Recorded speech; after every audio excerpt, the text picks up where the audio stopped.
Saludar a Salvador Vitelli, es economista, analista financiero y tiene la generosidad de atendernos a esta hora. Salvador, un saludo muy cordial, buen día. ¿Qué tal, Pepe? ¿Cómo te va? Buen día, gracias por la invitación. No, por favor, al contrario, finalmente, cuando se daba por hecho que Argentina pagaba a los bonistas y al Fondo Monetario Internacional, no va a suceder al menos de inmediato. Ha manifestado su voluntad de pago el gobierno, pero al no haber un acuerdo con el Fondo Monetario Internacional, parece que ha invocado derechos que un miembro del Fondo Monetario tenía solo por pertenecer a esta estructura y que data de finales de los 70, principios de los 80, como para poder postergar el pago y afrontar todo junto, pero a fin de mes, se posterga por unos días. Contanos un poco, por favor.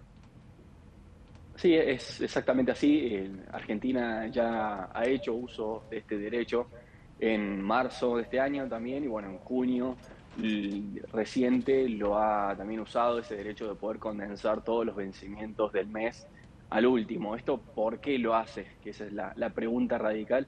En definitiva, especulando a que el acuerdo con el fondo salga, el fondo realice el desembolso que tiene que hacer de 4.000 millones de dólares. Seguramente el desembolso, si lo realizan y lo realizan a fin de mes, lo cual es probable porque en términos de que tiene que haber acuerdo con el staff y luego con el directorio, tiene que pasar un tiempo, entonces es improbable de que eso salga ahora.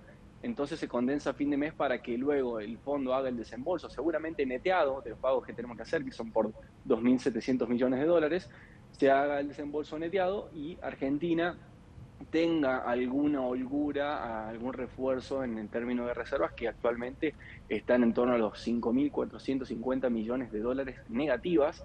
Entonces, Argentina lo que está especulando es con eso, de que salga el acuerdo con el fondo, de que se meten los desembolsos y se produzca ese desembolso por el neto, ¿no? Y a su vez, bueno, veremos, el Tesoro le pidió los DEX al Banco Central y también el pago que se le hizo en junio fue una parte con yuanes, unos 1.100 millones de dólares con yuanes, lo cual veremos qué hace, si se los devuelve al Banco Central para que cancele el empréstito con China o se los queda el Tesoro y allí, bueno, habremos asumido la deuda con China. Eso está por verse, aún no hay definiciones. Con reservas negativas, ¿de dónde iba a salir el dinero para pagar esta deuda? Porque el gobierno ha manifestado tener la voluntad, el Ministerio de Economía ha manifestado tener la voluntad para pagar. De hecho, se decía que a los bonistas privados se les iba a pagar. Pero ¿de dónde puede salir el dinero?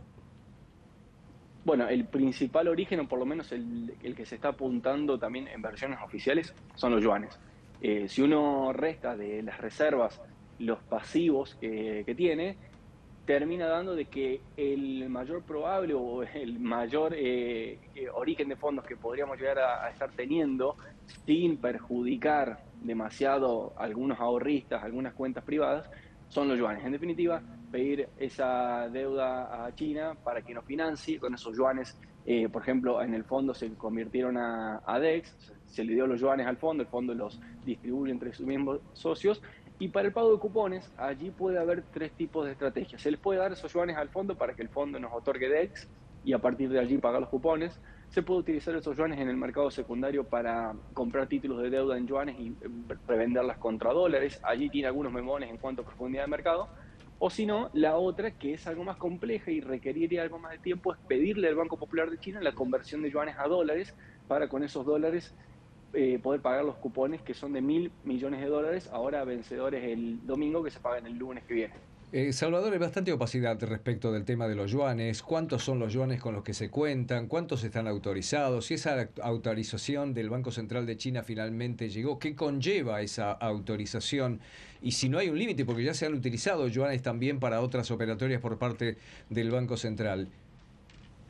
Sí, la verdad que todo en lo que respecta al ámbito del swap con China es, la verdad, en una nebulosa, hay demasiada nubosidad en esos términos, no hay números claros. Lo que sí se sabe básicamente es que es una tasa JIBOR más 4 puntos porcentuales, de que el swap con China es de 130.000 millones de yuanes, que en definitiva son unos 18.000 millones de dólares, y que se ha aprobado el uso, pero esto no significa de que se permita la conversión a dólares, es decir, que se ha aprobado solamente que se usen por unos 70.000 millones de yuanes, lo que significa en números de dólares unos 10.000 millones. Hasta ahora eso es un poco la información que tenemos y de cómo se va usando, pero ahora de qué tramo se está usando, si es el aprobado, si es el que no, etcétera. La verdad que la comunicación es muy vaga en esos términos y no tenemos demasiada información, sino más bien son todas estimaciones de colegas que terminan dando, bueno, estos números de los cuales estoy mencionando. Por ahora también se está financiando mucha importación vía yuanes, lo cual, por un efecto secundario, se termina exacerbando importaciones de China, porque en definitiva es el flujo que está algo más flexible en términos de que el Banco Central otorgue las divisas necesarias para poder importar, lo cual significa, bueno, una mayor importación por parte de productos chinos, de que el déficit de los primeros 5 meses de lo que fue 2023 ascendió a 3.150 millones de dólares de déficit comercial con China. Así que es bastante preocupante también el número. Salvador, estoy un poco excedido en el tiempo, pero necesito preguntarte esto. ¿Es posible que se eche mano a los depósitos en dólares de empresas y de privados como para hacer este pago de los encajes que tienen en el Banco Central? Mucho se estuvo hablando de ello. La verdad que el principal fundamento es que el dinero es fungible. Es difícil determinar exactamente si se está tocando dinero del swap, si se está tocando dinero de los encajes, etcétera.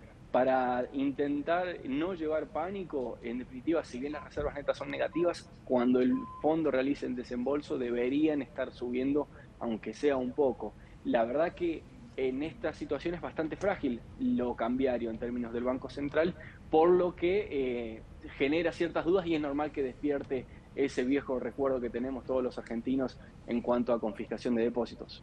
Salvador, gracias por el tiempo. Gracias a ustedes por la invitación. Que tengan buen día. Hemos conversado con Salvador Vitelli, economista, analista financiero. Escucharon